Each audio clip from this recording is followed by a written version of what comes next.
আসসালামু আলাইকুম। আমি ডাক্তার গোলাম মোর্শেদ।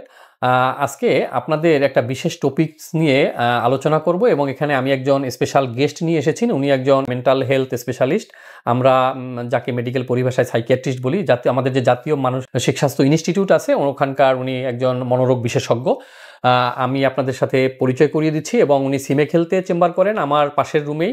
তো আমি কেন এনেছি একটু ব্যাকগ্রাউন্ডে বলে নিই। সেটা হলো আমার অনেক রুগী আছেন যাদের দেখা যায় যে হার্টের সমস্যা বা ডায়াবেটিসের সাথে তাদের কারো ঘুমের সমস্যা বা একটু টেনশনের সমস্যা এরকম থাকে বা প্রেশার ওঠানামার সমস্যা থাকে, যেটা আমার কাছে মনে হয় যে টেনশন রিলেটেড বা এরকম একটু সাইকোলজিক্যাল একটু ইম্পেয়ারমেন্ট বা সামান্য কোনো একটু মনোবৈকল্য এগুলো থাকতে পারে, ঘুমের সমস্যা হয়। তখন এগুলোর সাথে হার্টের ডায়াবেটিসের এগুলোর সরাসরি সংযোগ রয়েছে। তো আমার মনে হয়েছে যে আমি যে ডায়াবেটিস এবং হার্টের চিকিৎসা করছি সেখানে যদি এই যে আমি ফিজিক্যাল হেলথের ট্রিটমেন্টটা আপনাদেরকে দিচ্ছি, সেখানে যদি সাইকোলজিক্যাল হেলথ যেটা সেটার যদি সুস্থ আমি না রাখতে পারি তাহলে কিন্তু আপনাদেরকে আমি সুস্থ রাখতে পারবো না। এবং অনেক রুগীরা কিন্তু আমার হার্টের ডায়াবেটিস রুগীরা বলে, স্যার আমার তো প্রেশার ওঠানামা করে, আমার তো সুগার ওঠানামা করে। হ্যাঁ, তো আসলে এর ব্যাকগ্রাউন্ড আমি কেন ওঠানামা করে আমি কিন্তু চিন্তা করি আপনাদেরকে নিয়ে। এবং আমি দেখেছি যে আপনাদের ঔষধ অ্যাডজাস্টমেন্ট ভালো আছে, physical health, heart check up, kidney সব কিছু, কোলেস্ট্রল, ডায়াবেটিস ঠিক করে দিয়েছি, কিন্তু আপনাদের এই যে সাইকোলজিক্যাল হেলথ এটা সাউন্ড না। কারো টেনশন রয়েছে, কারো ভিতরে ভিতরে একটা অস্থিরতা কাজ করে, কারো ঘুমের সমস্যা আছে, যার কারণে আমি আপনাদের ডায়াবেটিসও দেখি ভালো থাকছে না, প্রেশারও ভালো থাকছে না, হার্টের অবস্থাও খারাপ হয়ে যাচ্ছে। তো আমার মনে হলো যে এটা খুব গুরুত্বপূর্ণ যে আপনাদের ফিজিক্যাল হেলথের সাথে সাথে সাইকোলজিক্যাল হেলথ ও সাউন্ড রাখা, ভালো রাখা। এটা ছাড়া পরিপূর্ণভাবে আপনাদের সুস্থতা আমি দিতে পারবো না বা সুস্থ রাখতে পারবো না। তো এই জন্য আমাদের খুব ভালো একজন স্পেশালিস্ট মনোরোগ বিশেষজ্ঞ উনি, ওনাকে আমি প্রায় 2-3 মাস যাবৎ রিকোয়েস্ট করে আসছিলাম যে একদিন একটু আমাকে সময় দেওয়ার জন্য, যে আমার রুগীদের জন্য এই ব্যাপারগুলো, কতগুলো ব্যাপার আছে যেগুলো আপনাদের সচেতনতার জন্য আলাপের প্রয়োজন রয়েছে। তো সেই ব্যাপারগুলো নিয়ে আলাপ করব। শুরুতে আমি একটু আপনার কাছ থেকে আপনার পরিচয়টা একটু জেনে নিতে চাই। ধন্যবাদ সিমেক হেলথকে এবং আমাকে এখানে আমন্ত্রণ জানার জন্য। আমি ডাক্তার সৈয়দ রিয়াজুর রহমান। আমি মানসিক স্বাস্থ্য ইনস্টিটিউটে মানসিক রোগ বিশেষজ্ঞ হিসেবে কর্মরত আছি, আর সিমেক হেলথে নিয়মিত চেম্বার করছি। আচ্ছা, আমার পাশের রুমই চেম্বার। তারপরেও আমাদের দেখা খুব কম হয়, কারণ আমিও আমার রুগী নিয়ে ব্যস্ত থাকি, উনিও ব্যস্ত থাকেন। তো আলোচনায় আনতে পারিনি। আজকে একটা সময় আমি এই যে বন্ধের দিন পয়লা বৈশাখ, এই জন্য ওনারও ছুটি আমারও ছুটি, এই একটু সময় করে আমরা ফ্যামিলি বঞ্চিত করে দুইজনই চলে আসছি। তো আমার যেটা কোশ্চেন, আমার তো বেসিক্যালি রুগীরা হলো হার্টের রুগী, ডায়াবেটিসের রুগী, প্রেশারের রুগী। হ্যাঁ, এই রুগীই হলো আমি দেখে থাকি সব সময়। এবং এই যে রুগীগুলো, তাদের কমন একটা প্রবলেম আছে, ঘুমের সমস্যা। এরা অধিকাংশ রুগী বলে যে স্যার আমার ঘুমের সমস্যা আছে এবং ঘুম হয় না। শোয়ার পর রাত 1টা, 1:30, 2টা, তারপরে ঘুম আসে। কেউ 3টা, 4টায় ঘুম আসে, তারপর সকালে একটু ঘুম হয় এরকম। আমি আবার একটু ঔষধ দেই। কোনো রুগী বলে যে না না স্যার ঘুমের ঔষধ দিয়েন না, ভয় লাগে। কোনো রুগী আবার ঔষধ খায় এবং খেয়ে একটু ঘুম কয়েকদিন ঠিক হয়, তারপর আবার ভয়ে বন্ধ করে দেন। তো এই রকমের একটা সমস্যার মধ্যে আমি আছি। তো এখন আমার প্রথম কোশ্চেন হলো, যেটা আমিও জানি কিন্তু আমার রুগীদের জন্য আপনি বলবেন যে ঘুম এই জিনিসটা আমাদের এই যে স্বাস্থ্যের জন্য কতটা গুরুত্বপূর্ণ বা প্রয়োজন? ধন্যবাদ প্রশ্নের জন্য। এটা খুব গুরুত্বপূর্ণ একটি প্রশ্ন। ঘুম আমাদের জীবনের একটি অপরিহার্য অংশ। ঘুম ছাড়া আসলে আমাদের দৈনন্দিন কাজ, কর্মজীবন, পারিবারিক জীবন সব জায়গায় ব্যাহত হবে। তো সাধারণত ঘুম কিসের সমস্যা নিয়ে আসে? দেখা যায় হয় পরিমাণের সমস্যা বা গুণগত মানের সমস্যা, বা দুটাতেই সব প্রবলেম হতে পারে। তো দেখা যায় যে আমাদের কাছে রুগীরা আসলে আসে 3টে সমস্যা নিয়ে। একটা, ঘুমোতে যেতে দেরি হয়, যে বিছানায় ছটপট করে। আবার ঘুম যখন ঘুমালো কিন্তু দেখা যায় আর্লি রাইজিং, মানে নির্দিষ্ট সময় 2 থেকে 3 ঘন্টার আগে ঘুম ভেঙে যায়। এবং দেখা যায় যে আপনার অনেকেই ফ্র্যাগমেন্টেড স্লিপ, রাত্রে ঘুম হয় কিন্তু ভাঙা ঘুম হয়, তাকে আমরা ফ্র্যাগমেন্টেড স্লিপ বলি। যদি এই ধরনের সমস্যা প্রতি সপ্তাহে 3 দিন এবং 3 মাস পর্যন্ত থাকে, তাহলে আমরা ইনসমনিয়া বা ঘুমের সমস্যা নিয়ে বিবেচিত হবে। তো এই ক্ষেত্রে আসলে ঘুমের সমস্যা যে হবে, তখন দেখা যায় যে প্রথমে যে অনেকে মানুষ মনে করে যে ঘুমের ওষুধ, নিজে ঘুমের ওষুধ ট্রাই করে থাকে, যেটা হলো সবচেয়ে তার নিজের জীবনের জন্য খুবই হুমকিস্বরূপ এবং খারাপ। এবং কারণ ঘুমের ওষুধ কখনোই বিশেষজ্ঞর পরামর্শ ছাড়া শুরু করা যাবে না, এবং বন্ধ করবে সেই বিশেষজ্ঞ পরামর্শই যাকে সে ঘুমের ওষুধ প্রেসক্রাইব করছে। তো এই যে হলো আসলে ঘুম কখন আমরা বলবো যে ঘুমের ওষুধ যে শুরু করবে বা বন্ধ করা আসলে নিয়ম, সঠিক নিয়ম। আচ্ছা, এখন বিশ্ব স্বাস্থ্য সংস্থা কিন্তু আমাদেরকে ওয়ার্নিং দিয়েছে সুস্বাস্থ্যের জন্য 7 থেকে 9 ঘন্টা ঘুমানো উচিত। হ্যাঁ, তার মানে ঘুমটা অতি প্রয়োজনীয় একটা ব্যাপার এবং আমেরিকান হার্ট অ্যাসোসিয়েশন বলছে যে হার্টের রুগীদের অ্যাটলিস্ট 7 আওয়ার্স ঘুমাতে হবে। তো এখন অধিকাংশ রুগীরাই তো দেখা যায় যে বয়স্ক এবং তাদের ঘুম আসে না, এই 7-8 ঘন্টা কিন্তু তাদের ঘুম হয় না। আর যারা একটু কম বয়স্ক তাদের আবার নূতন আর এক রোগ দেখা দিয়েছে, তারা মোবাইল সার্ফিং করে রাতে, হ্যাঁ, বিভিন্ন সোশ্যাল মিডিয়া মোবাইলে দেখে টেখে এবং রাতে অনেক রাতে ঘুমায়। তো আমার একটা কোশ্চেন হলো যে এই যে ঘুম, প্রথম হলো যে ঘুমের জন্য আসলে আদর্শ টাইম কোনটা? ঘুমের জন্য আদর্শ টাইম হলো 7 থেকে 8 ঘন্টা। তবে দেখা যায় যে ক্ষেত্র বিশেষে বাচ্চারা যেমন ইয়াং জেনারেশন ঘুমায় অনেক বেশি, কিন্তু বয়স্কদের ক্ষেত্রে ঘুমটার সময়টা কমে আসে। সময়টার চেয়েও সবচেয়ে বেশি দেখতে হবে সেই ঘুম থেকে ওঠার পর ফ্রেশ লাগতেছে কিনা, ভালো লাগতেছে কিনা, তখনই বুঝাবে তার একটা পরিপূর্ণ ঘুমের সম্পন্ন হয়েছে আর কি। তার মানে একটা সাউন্ড স্লিপ তার হচ্ছে সাউন্ড কিনা। স্লিপ হচ্ছে কারণ কিনা। এখানে কতগুলো ডিসঅর্ডার আছে, যেমন ওই যে ফ্র্যাগমেন্টেড স্লিপ বললেন, বা কারো কারো অবস্ট্রাকটিভ স্লিপ অ্যাপনিয়া থাকতে পারে, হ্যাঁ, ঘুমে ব্যাঘাত ঘটে, কারো কারো ঘুম হয় না নানান কারণে। আসলে এই যে ঘুম যে হয় না, এর কারণগুলো কি কি আসলে? আসলে যদি আমরা দেখি যে একটু বিস্তারিতভাবে বলি যে ঘুম আসলে 2 ধরনের স্লিপ আছে, প্রাইমারি সেকেন্ডারি। প্রাইমারি ইনসমনিয়া যেটা আছে ওটা কারণ খুঁজে পাওয়া যায় না। সেকেন্ডারি ক্ষেত্রে যেমন আছে মানসিক রোগ, তেমন আছে হলো যে শারীরিক বিভিন্ন রোগ।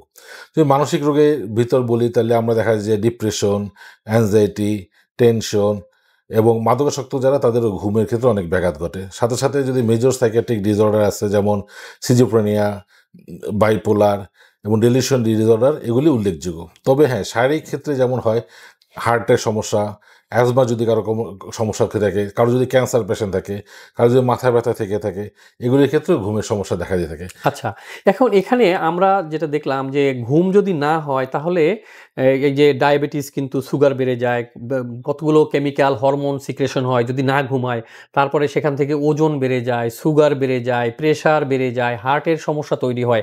তাহলে আমি দেখলাম যে আমার হার্টের বা প্রেশারের বা ডায়াবেটিস রুগীদের ঘুমানো লাগবে অবশ্যই এবং আপনি বলছেন যে এটা 7 থেকে 8 ঘন্টা ঘুমানো লাগবে, কিন্তু তাদের তো ঘুম হচ্ছে না। ঘুম হচ্ছে না, কারণ হলো যে তারা নিয়মিত যে ঘুমের ওষুধ প্রেসক্রাইব করা হয়, তারা এটা ঠিকভাবে হয়তো প্রয়োজন মতো নিচ্ছে না, বা কম নিচ্ছে, বা ওইটা নিয়ে আতঙ্ক আছে যে ঘুমের ওষুধটা খেলে আমার কোনো ক্ষতি হবে কিনা। ওইটাই তাকে অ্যাসিওর করা যে ঘুমের ওষুধটা আপনাকে দেওয়ায় শুধু ঘুম না, আপনার যে অন্যান্য টেনশন আছে বা যেগুলো উদ্বিগ্ন, উৎকণ্ঠা আছে, এগুলিও আপনার কমাবে। আমরা যেমন একটা ওষুধ খাই এলাম প্যারাসিটামল, এটা শুধু জ্বরের জন্য খাই এর জন্য না, বিভিন্ন কম্পোনেন্ট আছে, ব্যথা বা অন্যান্য জন্য খাই। ঠিক ঘুমের ওষুধটা এরকম, ওনারা মনে করে ঘুমের ওষুধটা খেলেই তারা একটা ভয় আতঙ্কি হবে, আর উঠবো না, সারাদিন ঘুমাবো, কিন্তু এটা না।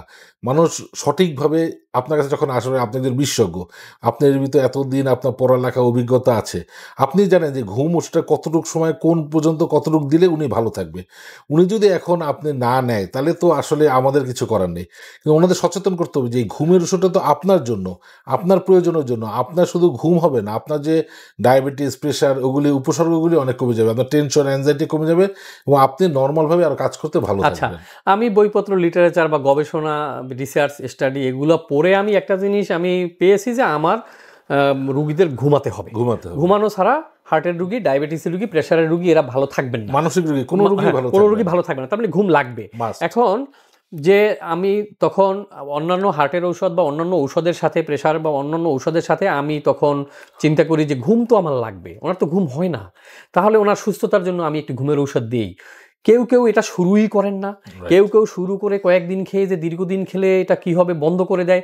এখন এখানে কেন তারা বন্ধ করে আমি কখনো জিজ্ঞেস করি নাই, কিন্তু আমি একটা ধারণা করি যে কিছু তাদের ভিতরে ভয় কাজ করে। একটা ভয় হলো যে এটা থেকে তাদের এডিকশন হতে পারে কিনা। আমার কিন্তু এটা আপনার কাছে কোশ্চেন। প্রথম হলো ঘুমের ঔষধ থেকে এডিকশন হতে পারে কিনা।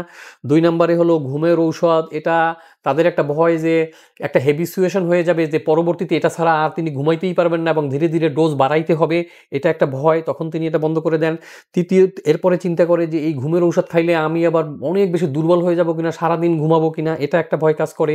এরপরে চিন্তা করে অন্যান্য সাইড এফেক্ট, যে এই ঘুমের ঔষধ দীর্ঘদিন খেলে এখান থেকে কিডনি অন্য কোনো সমস্যা হবে কিনা। এই 4টা কোশ্চেনের আনসার চাই আমি। আচ্ছা, ঘুমের ওষুধ আসলে আমরা যে প্রথমে আমাদের যে কোনো রোগীকেই ট্রাই করতে হবে যে ওষুধ ছাড়া ঘুমানো কোনো ব্যবস্থা করা যায় কিনা।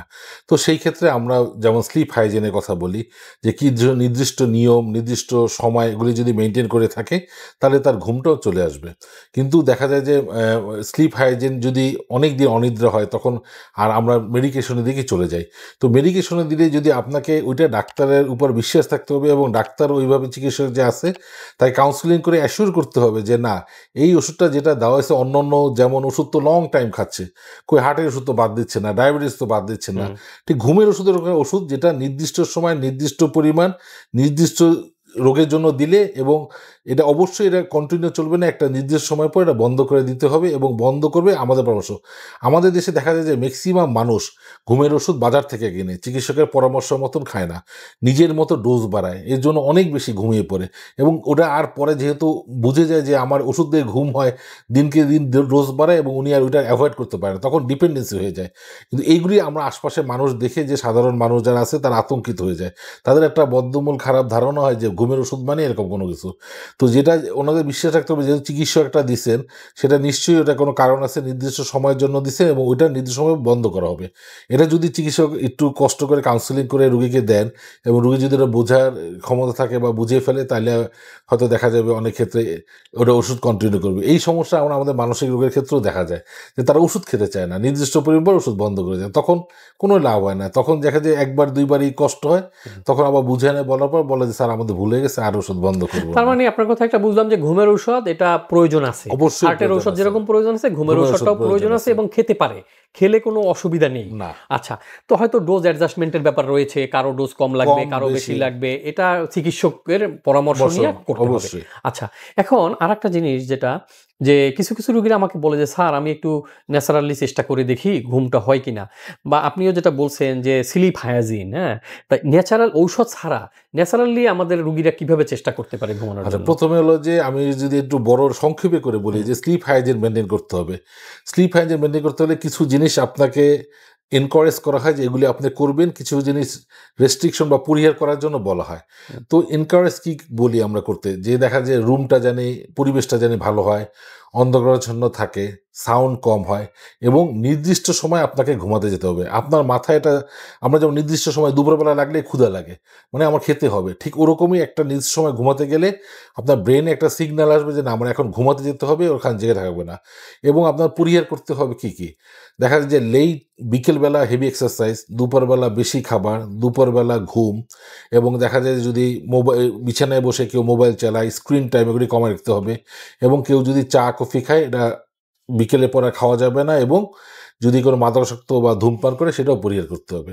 এই সামান্য জিনিসগুলি যদি মেনে চলা যায় তাহলে তার মানে এটা তো আসলে আমার মনে হয় একটা হ্যাবিট, গুড হেলদি হ্যাবিট, একটা যদি হ্যাঁ হেলদি হ্যাবিট যদি আপনি মেনটেন করেন তাহলে আপনার ঘুমটাও কিন্তু অবশ্যই হয়ে যাবে। আর যদি কারো এলোমেলো হয়ে থাকে তাহলে আপনারা এই হ্যাবিটগুলো প্র্যাকটিস করার চেষ্টা করেন, এবং যদি নিজে না পারেন তাহলে আপনি যেটা উচিত হবে যে একজন মনোরোগ বিশেষজ্ঞ বা সাইকিয়াট্রিস্টের সাথে আলাপ করে স্লিপ হাইজিনগুলো আপনি ভালোভাবে বুঝে নিতে পারেন, প্লাস আপনার জন্য সেফ যে ঔষধগুলো আছে ঘুমের জন্য সেগুলো খেয়ে। বাট আমার কথা হলো 7-8 ঘন্টা ঘুমাতে হবে আপনাকে, এবং রোগীদের ক্ষেত্রে এটা সবসময় মাথা রাখতে হবে যে আমার চিকিৎসক আমার শত্রু নয়, আমার চিকিৎসক আমার যেটা চাই এটা আমার ভালোর জন্য চাই।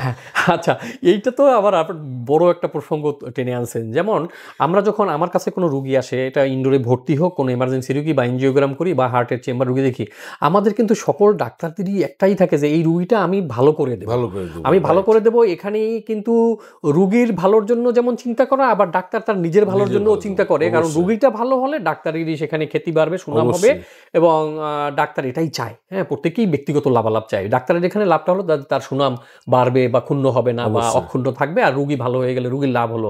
তাহলে এই যে রুগীর খারাপ চায় না কোনো ডাক্তার, কিন্তু মানুষ কিন্তু ইদানিং আমাদের সমাজে আবার এটা মনে করা শুরু করেছে যে ডাক্তার বোধহয় রুগীর ক্ষতি করতেছে, এরকম এটা কিছু কিছু আসলে হসপিটাল বা হাসপাতাল ক্লিনিকের আসলে কিছু কমার্শিয়াল অ্যাপ্রোচের কারণে এই ধরনের কিছু ভুল ধারণা তৈরি হয়েছে। কিন্তু আমি সবসময় বলি, আমি এর আগেও বছর দুয়েক আগে একটা ইন্টারভিউতে বলেছিলাম যে একজন ডাক্তার হলো একটা কমিউনিটির সবচেয়ে ভালো বন্ধু, একটা কমিউনিটির সবচেয়ে প্রয়োজনীয় মানুষটা হলো চিকিৎসক। হ্যাঁ, কারণ হলো আপনি দেখেন আপনার এই চারপাশে যত ডিপার্টমেন্ট আছে, আপনি মৎস্য ডিপার্টমেন্ট বলেন, পূর্ত বলেন, আর এলজিআরডি, আপনি যত কিছু বলেন, যে যত কিছু আছে বিভাগ, সব তো মানুষের কল্যাণের জন্য করা, মানুষের কল্যাণের জন্য, মানুষের ভালোর জন্য এই সবগুলো আয়োজন করা হয়েছে। আর সেই মানুষটা যখন জীবন সংকটে পড়ে যায় অথবা অসুস্থ হয়ে যায় অথবা পেইন ফিল করে, তখন কিন্তু একজন চিকিৎসক তাকে সেই আরামটা দিতে পারে বা অবশ্যই। সুস্থ করে তুলতে পারে। অবশ্যই। এবং প্রয়োজনের সময় কিন্তু ডাক্তার অত্যন্ত গুরুত্বপূর্ণ। সুতরাং যে কোনো কমিউনিটিতে একজন ডাক্তার কিন্তু আসলে আমি বলি যে একটা কমিউনিটিতে ডাক্তার হলো জামাইয়ের মতো। হ্যাঁ, অর্থাৎ তার এত প্রয়োজন এবং এতটা তার আসলে দরকার আছে, কারণ মানুষের জন্যই তার দরকার, আর অবশ্যই। প্রত্যক্ষভাবে দরকার। আর অন্যান্য যেগুলো বলেন বিল্ডিং, রাস্তা, গাড়ি বাড়ি, এগুলো সব হলো পরোক্ষভাবে দরকার। পরোক্ষভাবে দরকার। সুতরাং ডাক্তার সবসময় রুগীর ভালো চায়, এবং আমি সেজন্যই দেখেন যে আমার হার্টের, প্রেশারের, ডায়াবেটিস রুগীদের যখন দেখলাম যে তাদের সব ঔষধপত্র সুন্দরভাবে সিলেক্ট করে দেওয়ার পরেও কেউ কেউ ভালো থাকছে না, এবং তার ব্যাকগ্রাউন্ডে আমি দেখলাম যে তাদের স্লিপ ডিস্টারবেন্স রয়েছে, অবশ্যই। ইনসমনিয়া রয়েছে, ঘুম হয় না ভালো, এবং সেই কারণে তার এই কন্ট্রোল হচ্ছে না, ভালো থাকছেন না। তখন আমি আসলে আমার এই মানসিক রোগ বিশেষজ্ঞ ওনার একটু সময় চাইলাম যে আসলে আপনি একটু বলেন, উনি তো এটার বিশেষজ্ঞ, যে এই ঘুমের ঔষধ যদি আমরা দেই সেখান থেকে কোনো সমস্যা হবে কিনা। উনি তো বললেন যে না, আপনার সার্টেন ডোজে, নির্দিষ্ট ডোজে আপনি খেতে পারবেন, সেখান থেকে আপনার কোনো অবশ্যই অসুবিধা হবে বিশেষজ্ঞের না, মতামত। এবং বিশেষজ্ঞর বা চিকিৎসকের হ্যাঁ, মতামত মতামত অনুযায়ী আপনাকে সেই ঔষধটা নিতে হবে। আর একটা হলো আমরা এখানে আমাদের স্পেশালিস্ট কতগুলো ন্যাচারাল পদ্ধতিও বলে দিল, জি। স্লিপ হাইজিন, হ্যাবিট বলে দিল, এগুলো প্র্যাকটিস করতে হবে, এগুলো প্র্যাকটিস করে আপনি সাথে ঔষধটা সাথে। আবার হ্যাঁ, বাদ দিতে বাদ পারেন দিতে কিনা সেই চেষ্টা করতে জি, হবে। অবশ্যই। তো আপনাকে অসংখ্য ধন্যবাদ। আমরা আপনার কাছ থেকে অত্যন্ত মূল্যবান কিছু পরামর্শ এবং মতামত পেলাম। আপনাকে ধন্যবাদ আমাকে আমন্ত্রিত জানার জন্য, এবং সিএমএইচ হেলথকেও ধন্যবাদ।